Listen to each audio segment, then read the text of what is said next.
The Marvel Universe's youngest heroes will be tested like never before in the fires that are the War of Realms. What'll happen next? Well, let's hop in the pages of Champions issue number 6 and find out together, shall we? Alrighty then, so if you've been following along with the main story, you'll know that Malekith's Dark Legion has been carving up the planet. One team of champions was hard at work repelling a troll attack in Australia, and here in South America, the Desur, evil blue-skinned rebel Valkyries are trying to grab land for the likes of Hela and her undead army. Only but wait, there's more. These Desur are actually double rebels because they're actually secretly working for Amora the Enchantress to carve up this land for her. They're trying to do it as stealthily as possible and to make sure no one takes notice of what they're doing. Obviously, that plan goes out the window the second the champions get involved. Currently, the team is playing undead zombie whack-a-mole, and for the most part, they're doing pretty good. The team is slowly but surely coming together, and they even have new members in their ranks like the psychic hummingbird helping them out. Poor Kamala Khan Miss Marvel keeps putting more and more pressure on herself, with Spider-Man away dealing with an existential crisis, Sam Alexander out in space trying to get his helmet back, and Amadeus Cho off to join the Agents of Atlas. She's the last original member standing, and everyone is looking to her for guidance right now. Now, when the Desur ultimately do take the field, the flow of battle changes greatly. The champions might be doing pretty good now, but these evil ladies here have been fighting for millions of years. They got them greatly outmatched.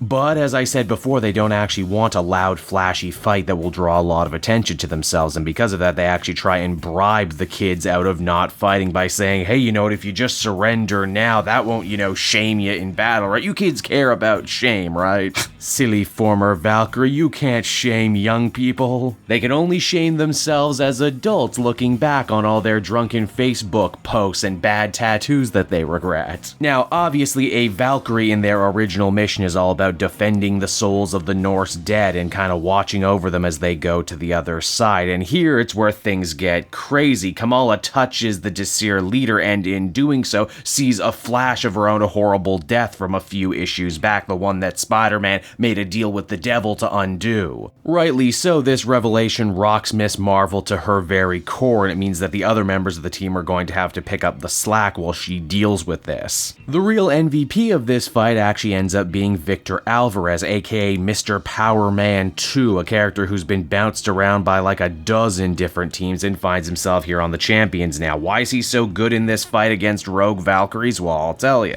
Power Man's abilities are all based around his use of chi, that ancient mystical Eastern force that binds us all together, that's in everything. But particularly, Victor gets his chi power from history and great battles, and when one of the evil Valkyries impales him with a sword, that doesn't hurt him, in fact it supercharges him. He's able to draw on chi from all of their old battles, which might I say is quite a few battles, and in doing so he grows to full-on kaiju size. Now in truth, he didn't actually know getting stabbed through the chest would do this to him, but hey, it's pretty lucky that he rolled the dice when he did, because with this new power on their side, the champions are able to steamroll the bad guys. The Blue Woman group that is the Desir returned back to Hell only to discover that their mistress was well aware of what they were doing, and as such they are brutally punished when they return home. The team celebrates a job well done, and there are many high fives in order for Victor, but Kamala isn't happy. Until she's ready to deal with everything that went down with Mephisto and her old teammate, she says she's unfit to lead the champions. And a new leader will need to be chosen as the comic begins to wind down. So that was Champions issue number 6, everybody, and overall I thought it was another fun little one-and-done War of Realms tie-in that works that much harder to try and also weave story threads from what is also going on in the main book. An event like this also offers a great opportunity to Zub to really put the spotlight on a bunch of characters who don't normally get it, like the Falcon, like the Power Man. And it's a nice feeling to know that no matter what character brought you here to the Champions book, you will probably be serviced in the future at some point with a character getting a nice little story to tell. I wouldn't call this necessary reading for the War of Realms, but it's definitely necessary reading if you have been following the whole fallout of Miles making a deal with Mephisto. Overall, I'd give this a 7.5 out of 10. Nice little one and done.